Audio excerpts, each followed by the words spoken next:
Today, we have the overview of the home and community-based services waivers, specifically MOCDD and the Partnership for Hope waiver today, and then the renewal process, and we'll be focusing on the stakeholder input piece of that process.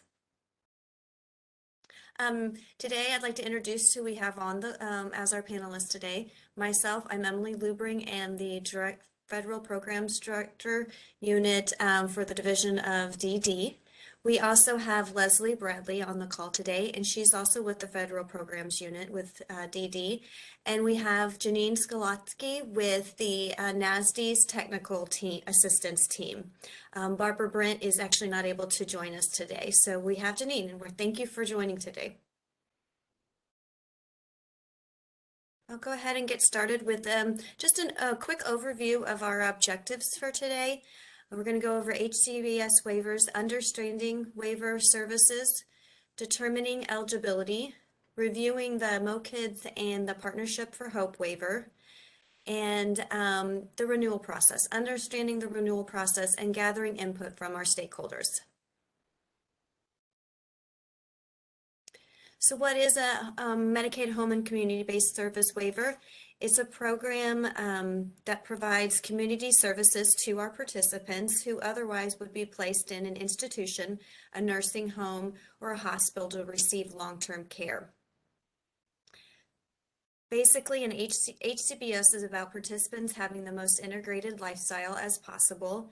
Some of the examples of Hcbs waiver services is your personal assistant, day hab, specialized medical equipment, and employment services. The services assist participants to live in the community.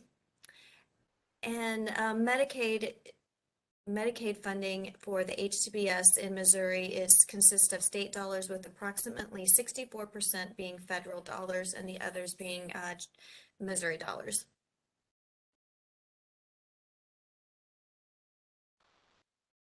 Eligibility for a Division of Developmental Disabilities DD waiver. The participant must be eligible for Missouri Division of Developmental Disabilities, be MoHealthNet or Medicaid eligible as determined by Family Support Division. They also need an evaluation of need for the intermittent care facility level of care or ICF level of care, and they must meet the federal definition of a developmental disability with 3 substantial functional limitations, have an active habilitation need, and reasonable indication that the individual has needs that could be met with the ICF services, unless home and community-based services were under the waiver. The level of care, or the ICF level of care, is determined initially and then reevaluated at least annually, or specified by the waiver. Missouri has 4 waivers that we administer through DD.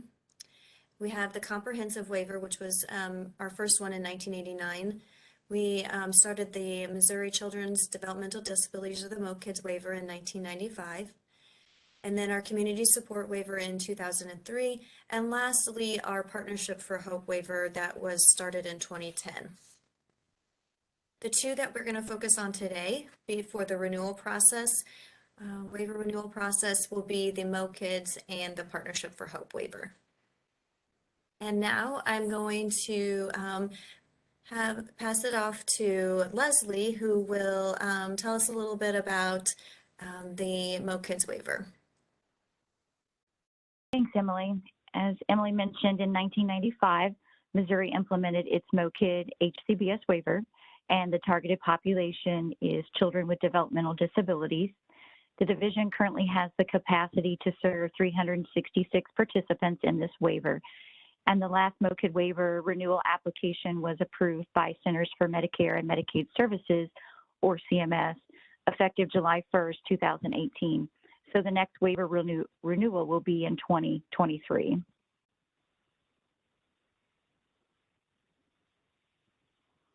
Some important facts about the MOCDD waiver. This waiver serves 366 children and does not have an annual cost cap. The child must be determined not eligible for any MoHealthNet program, So if the child has a MoHealthNet spend down or premium, the family must explain why this is a financial hardship that they cannot meet.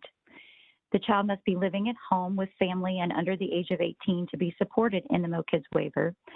And the MOCDD waiver is not for children who only need MoHealthNet or state plan services, such as private duty nursing. Private duty nursing is not a service through the MOCDD waiver, and the child must have an ongoing habilitative waiver service need.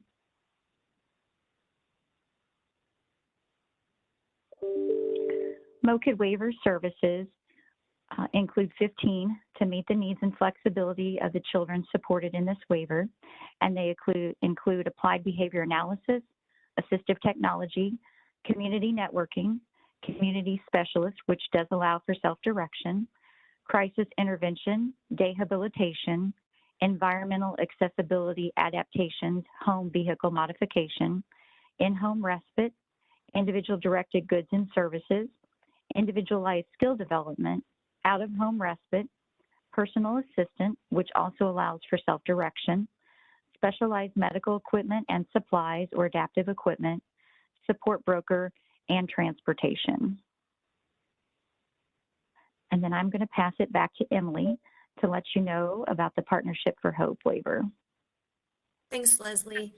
A couple important things to know about the Partnership for Hope waiver is that it began in 2010.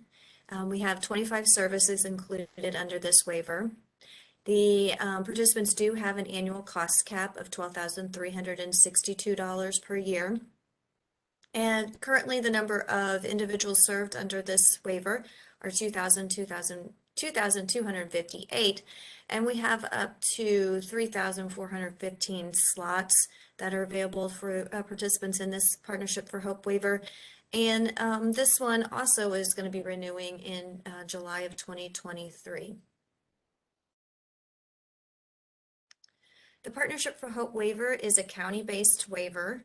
This map shows the counties currently partnering with the division to provide the service under the Partnership for Hope waiver. We share the costs with the counties for the participants in the waiver services. Some important facts about the Partnership for Hope waiver is that I mentioned the individual cap of $12,362. The county and the division will each pay half for the state match for the Partnership for Hope waiver slots. The partnership waiver has a couple services that are only provided under the partnership waiver, and that is the family peer support, dental, and temporary residential services. And the participant must be residing in a participating county and meet crisis or priority criteria. The Partnership for Hope waiver services included are the applied behavior analysis, assistive technology, benefits and career planning, community networking, and community specialist. That's also allows self-direction option. Community transition, day hab, dental, environmental accessibility adaptations and vehicle modifications, family peer support, individual directed goods and services, individualized skill development, job development, occupational therapy.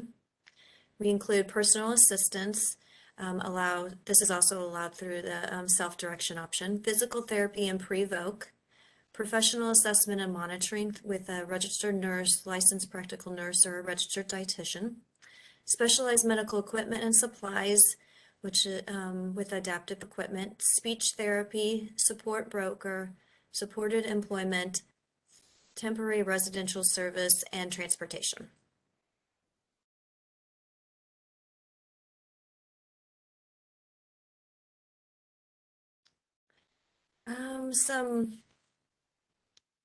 Now to kind of go over the waiver renewal process.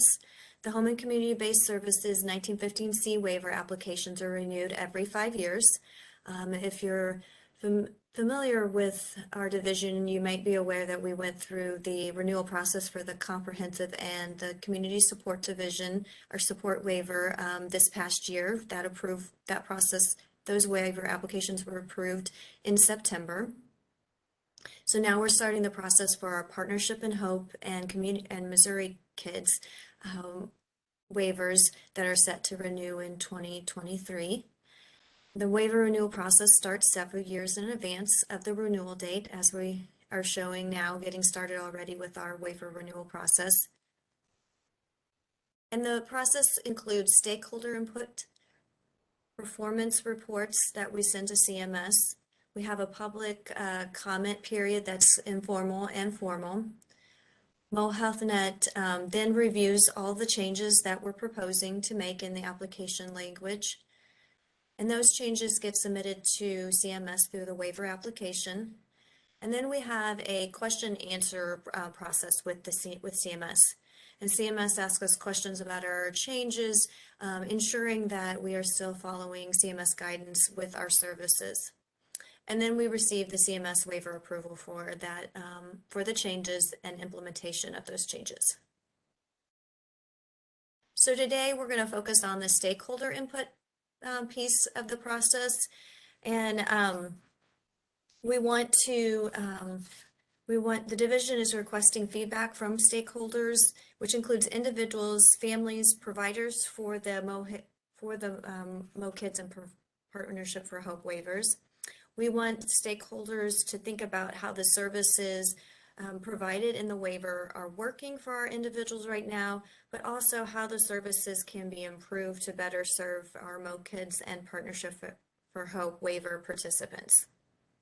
I'm going to take time right now to introduce our guest from the National Association of State Directory of Developmental Disabilities Service, also known as NASDs.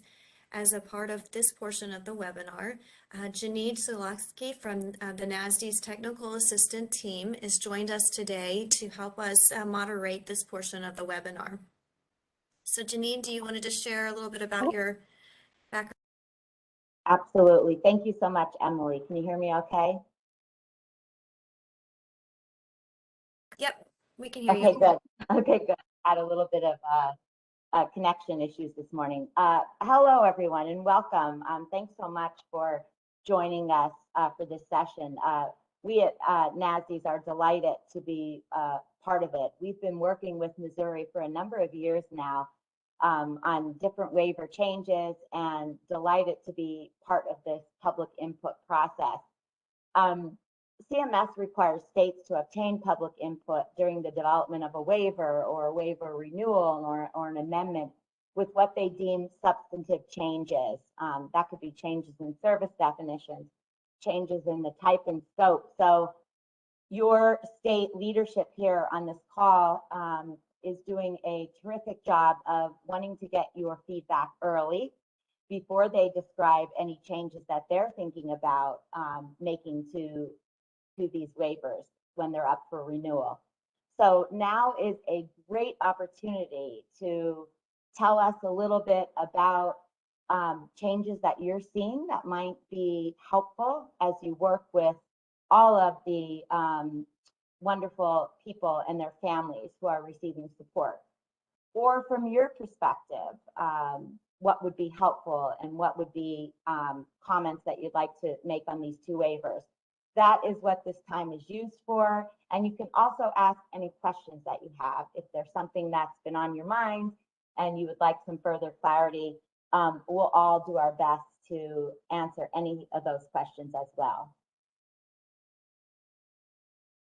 Thanks, Janine, for that introduction. We're going to ask attendees to use the chat function today to enter your feedback and comments on service definition and delivery of services. And then we realize the topic of rates is of great impact to our providers and our individuals. Although this is a very important topic, it is part of a larger conversation that about larger conversation that the division is a part of right now regarding standardization of rates.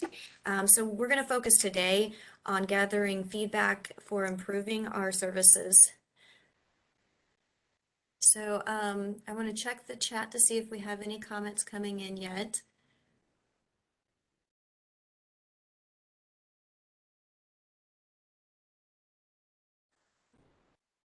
I do see a comment from an individual that says, is the previous waiver the same as CFF? And we think that means choice for families. Leslie, do you, not knowing history, is that an old name for one of our waivers or? Right. No, I think she's referring to the MOCDD waiver. And no, yes, she's saying yes, choices for families. So Candace, choices for families is not a waiver. That is through one of our general revenue funding sources. So the MOCDD is also known as the Lopez waiver, the Sarah Lopez waiver. You may have heard it called that. That is the other name that it has gone by. Just checking to see if Candace had any other comments.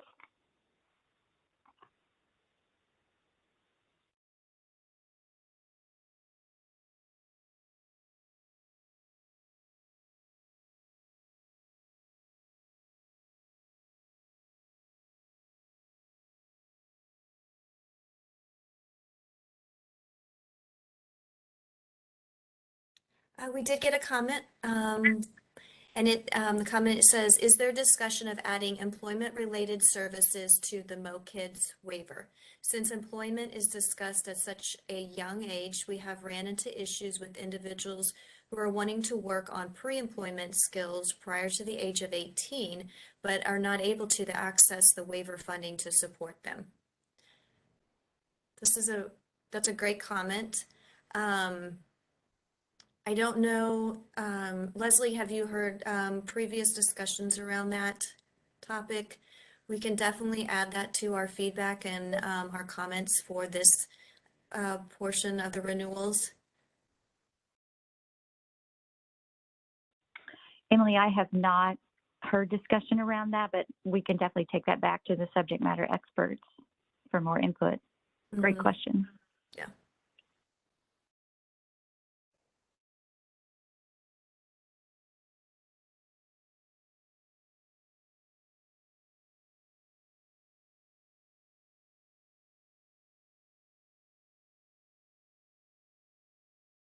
Oh, so we also got a comment from Melissa, and she says, can you share stakeholder input from the other webinars you've offered? I'll start off by, we do have those we are going to have them posted. If you want to listen to the recordings or look at the transcripts, those will be out there. As far as what we've received so far, I can probably think of some of them. I won't say this is an exhaustive list. There was a mention of music therapy being added. Oh gosh. We received some questions about the community specialist service in one of our stakeholder meetings, surrounded if it's allowed for the self-directed, if it's a self-directed service. And then is individualized goods and services, does that run through Acumen, our fiscal management service provider? And does it require a contract if you're going to provide individualized? Those are some of the things that we received in our families. In our families one, we got feedback about the change from when a child changes from, or when they turn age 21. The changes that leads to as far as deciding between the different waivers with Department of Health and Senior Services versus our waivers, and feedback about making sure that we give all the information available out there to those parents or those families, those individuals about that change, specifically a nursing care. And being able, and I think one of the other things they provided was, can more nursing care be available in our waivers?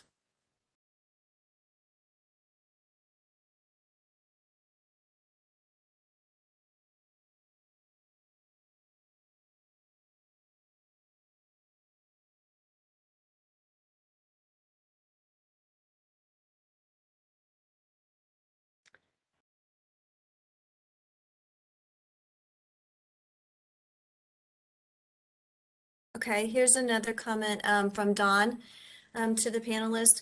I have several individuals on the MOCDD waiver. The specialized medical equipment annual fiscal Medicaid max is $10,000. I have some individuals that use $6,000 to $7,000 in incontinence supplies. This then limits the amount of actual items they are in need of throughout the year. I know the provider is upcharged for items that I can find cheaper in the store. Is there any discussion of possibly adding the option of being able to purchase from non-contracted providers or for reimbursement for families if they can purchase items at a cheaper rate? Leslie, are you aware of any feedback that we've received on that topic or any comments? No, I'm not. This is probably one we should take back to. And I'm assuming that this is for an adult. Well, she says MOCDD waiver. So I'm wondering why those are not being supplied through Medicaid, through state plan, incontinence supplies. Can the person that asked that question also explain or give us some more detail on that as well?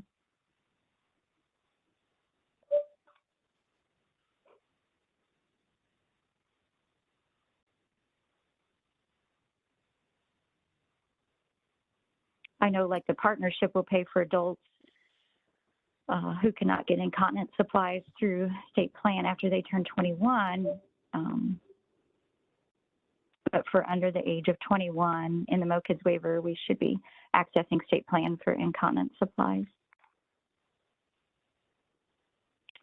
And then Emily, the next question we have is, would MOCDD waiver be an avenue to receive ABA or applied behavior analysis services in home, even though this child has no health net? We are having difficulty locating behavior services paid through Medicaid in our area to address severe behavior needs.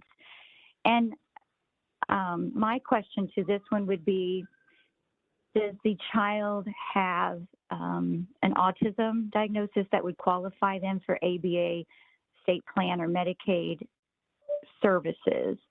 And if not, then of course the waiver would be accessed. And to that person that asked that question, I would also like to request, Emily's going to give a email address at the end of the webinar, and we would like for you to follow up with us on that, because we like to know when you're having difficulty finding providers, because we do share that with MoHealthNet as well. But just a little more detail on that question would be helpful. Unless, Emily, you had other thoughts. No, I don't think I do. I agree. Some more details would be helpful. And that could be separate in the DD email box afterwards, just sharing some of your information and knowing where you're at and what area you're in. Okay, so I think this is a follow-up response from Dawn on the MOCDD waiver. Yes, Dawn. I have some individuals that Medicaid providers diapers are not supportive enough to due to self-harm. Therefore, we have specialty diapers. Okay. He also has wipes and gloves over the 2-box provided by Medicaid. Okay. Leslie, does that help?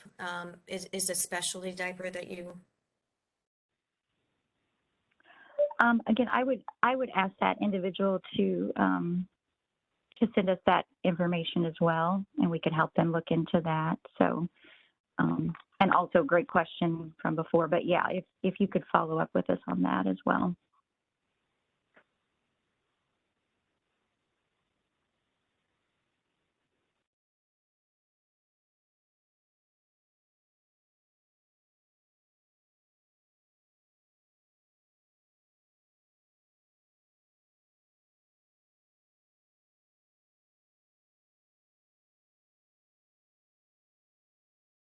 Thanks, Rebecca, for providing some more information. She just mentioned, yes, it's autism autism diagnosis. So obtained through SWMAP, but the provider backed out. Okay.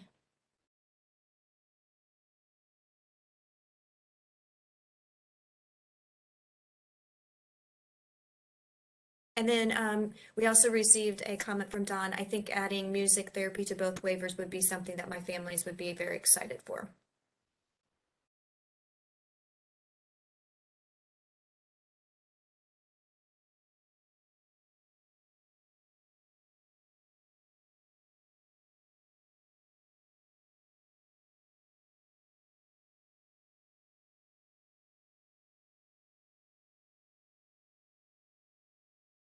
The next comment we received is from Katrina, and she says, do you know if the Partnership for Hope waiver cap is going to increase due to the COLA given this year?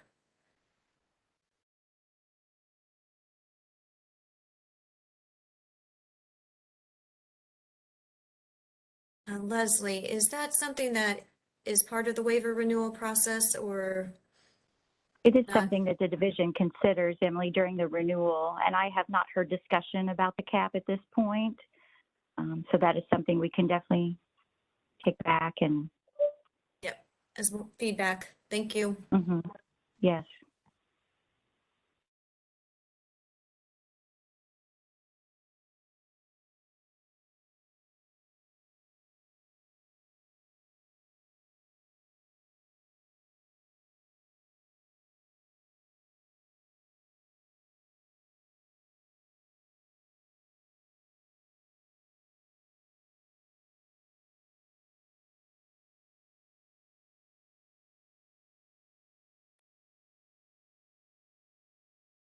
I believe raising that cap would also be something that we would have to be agreed upon by the state, the county boards.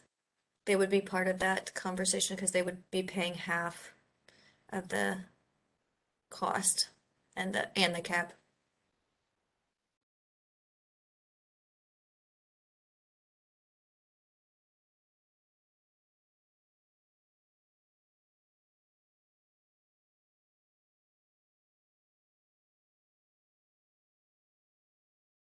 I'm not seeing any additional new stuff in our chat right now, so if you have something you want to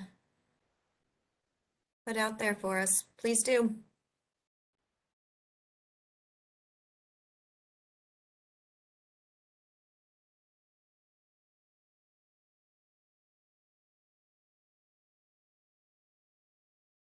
I'm not seeing anything else. Oh, one just came in. It's just a general question. Do we know when waiver manual will be revised? Good question. And I know that's something that's been outstanding for a little bit. We are in the final processes of getting that reviewed. The process for updating the manual involves review by MoHealthNet and MMAC, our audit and compliance group with a Division of Social Services. So the process has taken a little while. We had a lot of changes with the previous COMP and CSW waivers that they look through the waiver manual on. So longer than we were hoping for. We're really working hard to get it back to you guys, out to you guys.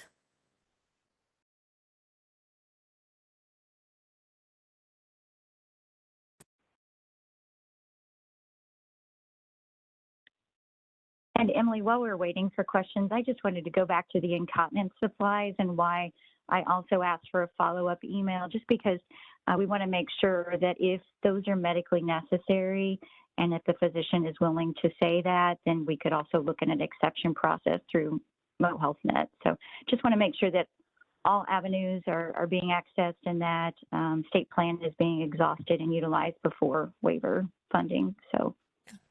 Yep. That's a very good point. That's how we always want to roll with our services, and also if that would change something, that would allow that cap then to be utilized for other equipment then.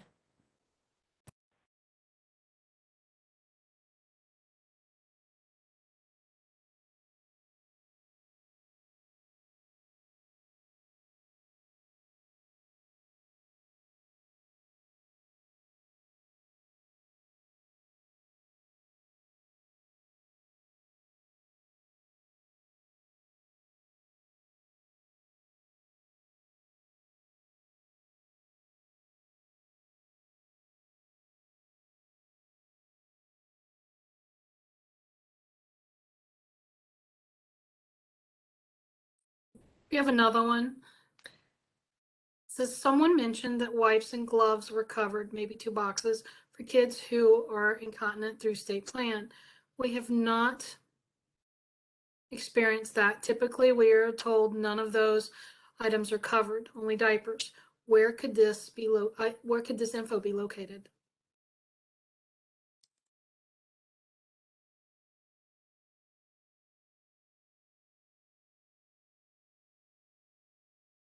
I honestly don't know if that's something that maybe. Emily, I'm looking that up real quick.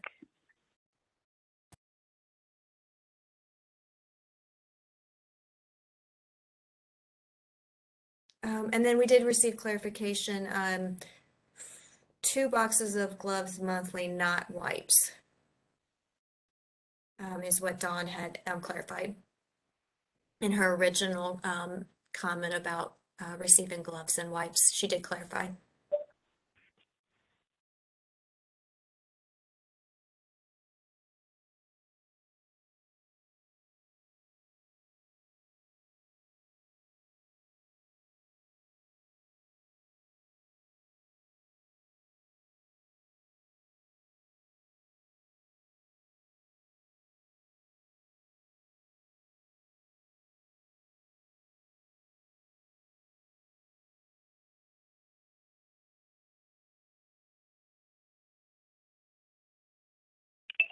So, Emily, I'm looking in the support coordination manual under the Mo Health Net Specialized Medical Equipment and Supplies.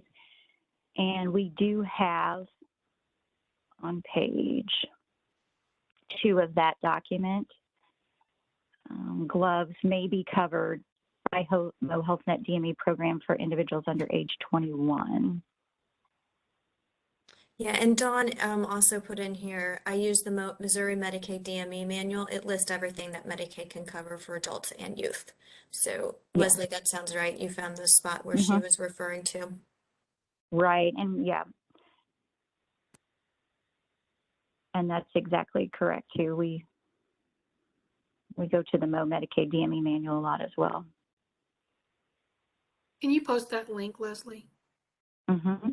Thank you. Yeah, I'll post the Mo Health Net Specialized Medical Equipment and Supplies that's in the SC manual, and then I will also post the DME manual.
Everyone, please check your chat for those 2 links.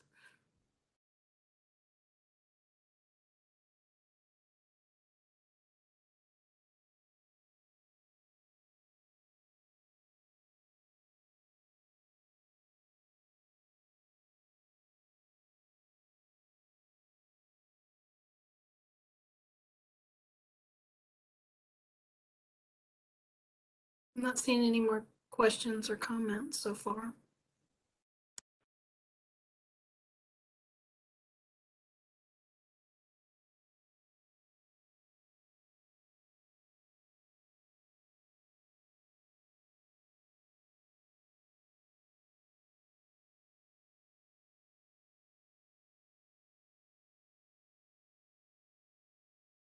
And Kat, while we're waiting, in the SC manual under the Mental Health Net Specialized Medical Equipment document, it does address on page 3 that diaper wipes would qualify under the waiver SME.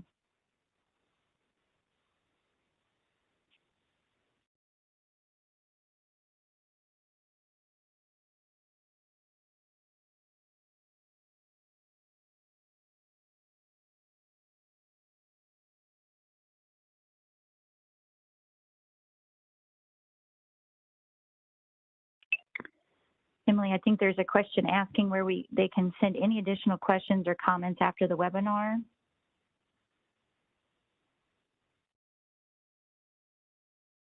Sure, that's a great question. On the screen here, you'll see you can send any comments or feedback or questions to the DD mailbox at ddmail@dmh.mo.gov.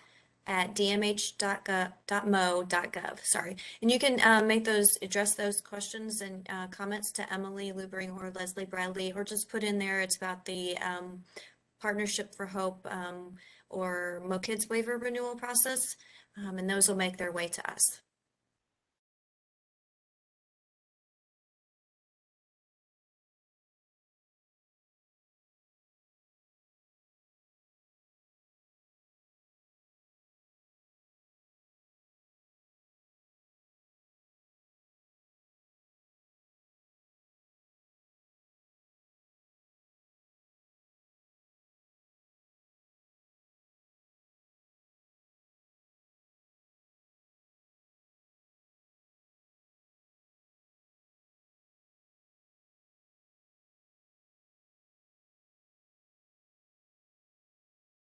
Another comment from Dawn, can we give that information to our families as well, or is there a separate address for that? It's the same address. Yep, we use that address as kind of as our generic mailbox here for the DD waivers. So yep, you're more than welcome to give it to families and individuals, and then those questions kind of get divvied out depending on what they're sending in, or comments about the feedback on the waivers would be great too. We'd appreciate that.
Kat, are you seeing any more comments or questions in your chat?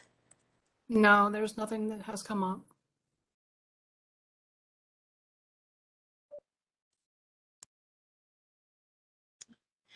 I do have a question that Leslie reminded me of. Are there any flexibilities that you guys that are being used currently that you're seeing as flexibilities that would be beneficial for our individuals and our participants' families to continue once those would end in the future, when they would end those flexibilities?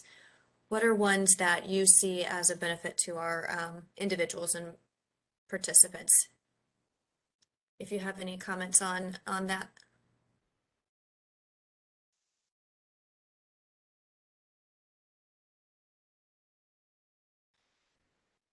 And we did get a response, the verbal electronic signatures.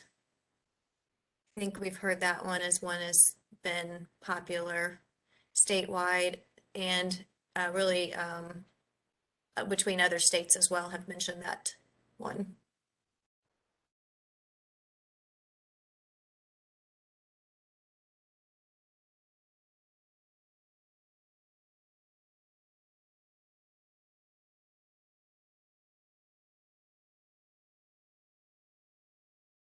And Don, you said Zoom SM meet visits.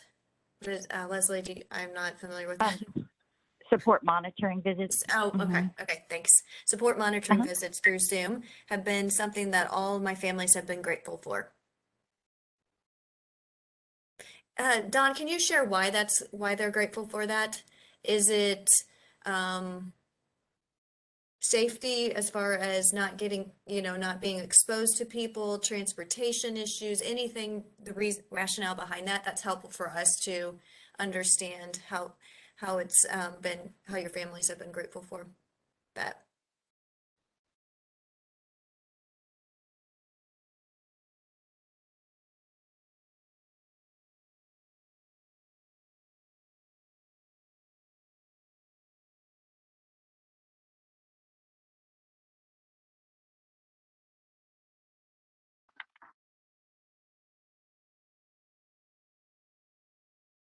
Yeah.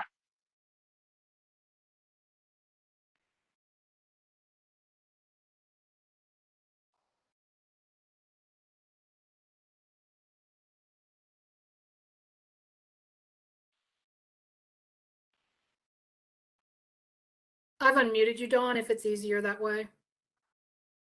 Okay, sorry. Thank you. I was typing and trying to go as fast as I could. Can you guys hear me okay? Yep, we can hear you. Okay.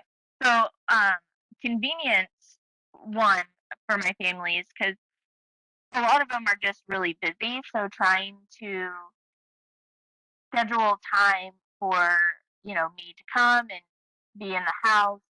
Um, Sometimes it's easier for them to just get on a Zoom call when one of them might be at work, one of them might be at home. But also, I have probably, I didn't count, 10, maybe more individuals with very high medical needs.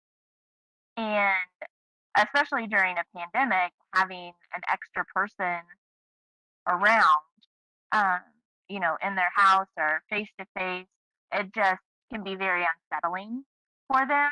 And so, but being able to see each other on Zoom, they can walk me around the house, I can see my individual. And so I feel comforted that I can still see them, and they're comforted that they can get the visit done without having to worry about somebody maybe bringing in extra um, germs or exposure to things that they don't really need in their house. Thank you. Thank you for sharing that. That's helpful for us to understand and around those flexibilities, what that gains our individuals and our support staff. Thanks.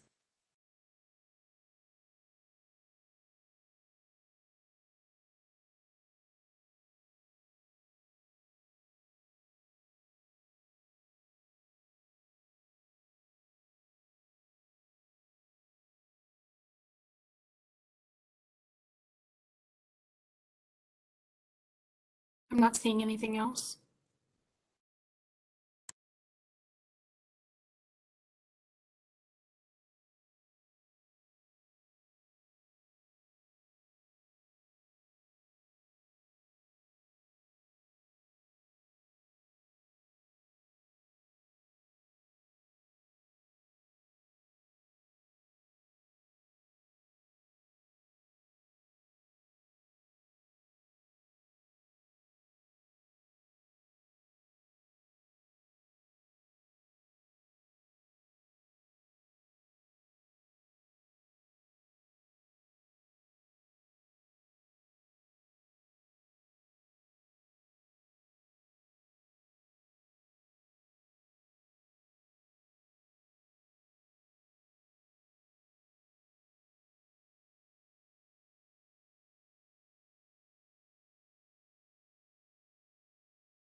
think if we don't receive any more comments in the next minute, we'll go ahead and wrap up the session.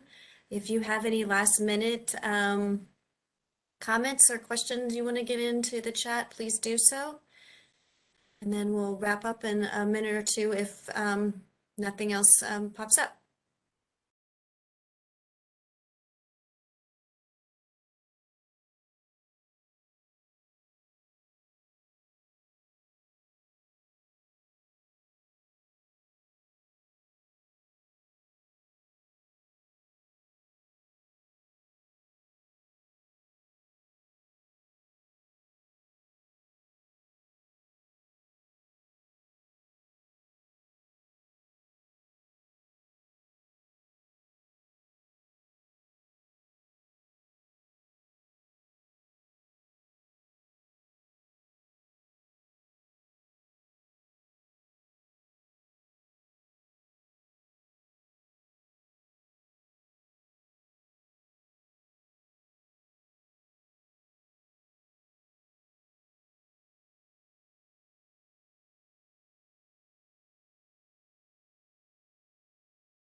Okay, I think we'll go ahead and wrap up. I want to thank everybody for joining today, all the feedback and comments and questions. That was great hearing from you guys. Just want to back up here to this slide. This slide does give some resources if you have questions about the Partnership for Hope or the MOCDD waiver. And then, of course, as we mentioned, this session is being recorded and will be posted online as well as the PowerPoint will be posted with it. So I appreciate everybody's time and your attendance today. I want to thank my panelists, Leslie and Janine, for joining. Thank you guys. Bye.